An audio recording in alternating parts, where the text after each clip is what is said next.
धन्यवाद बरं का.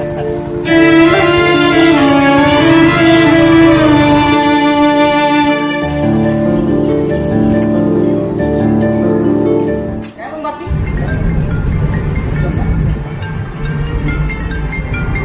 असं कोण काय झालं?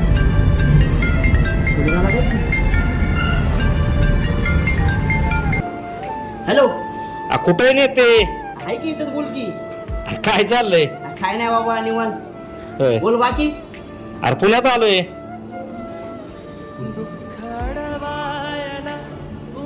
हॅलो, बोल की. का गप पडला? गप नाही, जरा बाहेर आलो होतो. बाहेर कुठं? बाहेर आलो होतो कामासाठी. अरे मग कधी येणार आहे? मला लय उशीर आला रे. अरे मग संध्याकाळी तरी घरी येशील का नाही? काय रे, संध्याकाळी टाइम मला यायला. काय का? हॅलो, जरा कामात ये, मी ठेवू का?